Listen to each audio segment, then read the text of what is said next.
you're trying to survive in the desert, the weather can make or break you. The thing that scares me the most is being wet and cold. Yeah, the weather seems to be changing. In 7 days, the desert throws all 4 seasons at us. Spring rains, summer sun, fall winds, and winter snow. Could be here by evening. That's what we're all really looking forward to.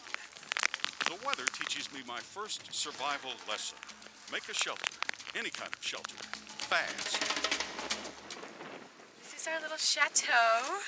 4 of my fellow survivors use stones and shoelaces, parachute cord, and ponchos to build their shelter. Tonight it'll be big old Noel and me, and then Sally and John.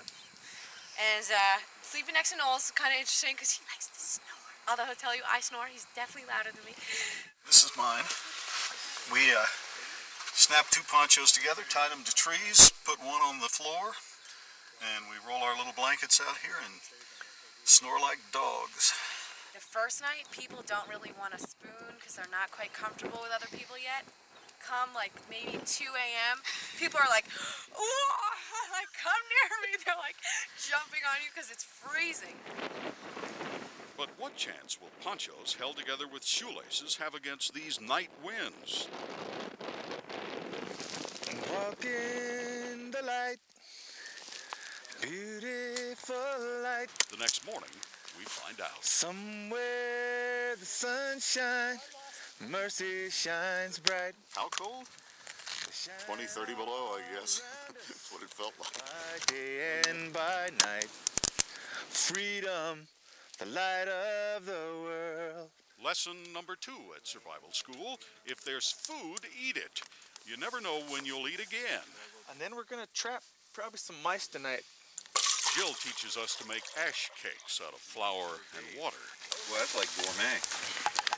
Rounding out our breakfast, oatmeal cooked in billy cans. I'm quickly learning that when you're very hungry, you're not very picky. Yeah, hold on. 2 seconds. That's good. Before too long, Boss plans to drop each of us off in the desert, alone, for a 24-hour survival test. To make it alone, we need to learn some basic skills. How to sharpen our knives, how to make cords out of the plants around us, And then you just twist it. And you just tap it.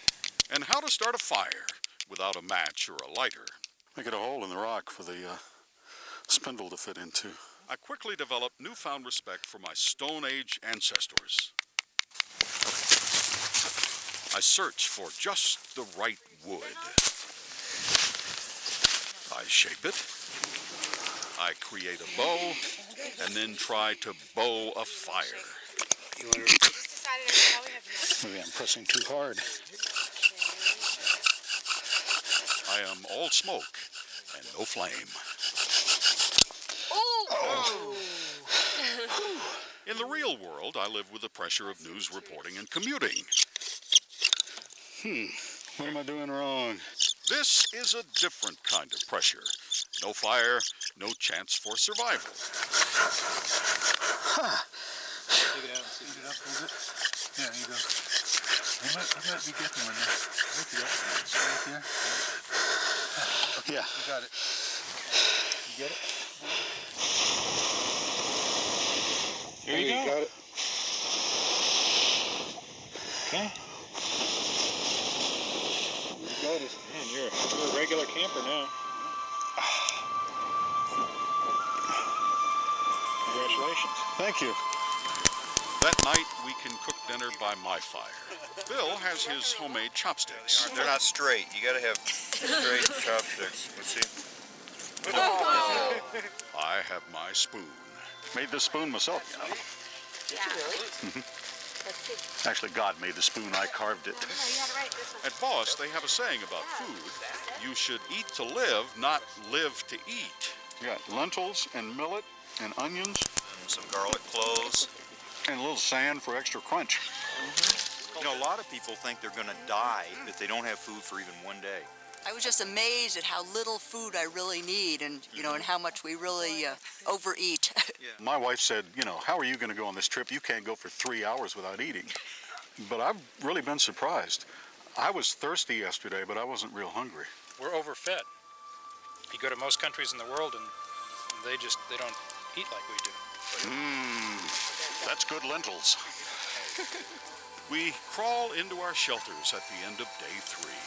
You'd be amazed how comfortable a wool blanket on the ground can be if you're really whipped. I have made fire. I have a stomach full of sand and lentils. And I have survived another day. To tell you the truth, life doesn't get much better than that.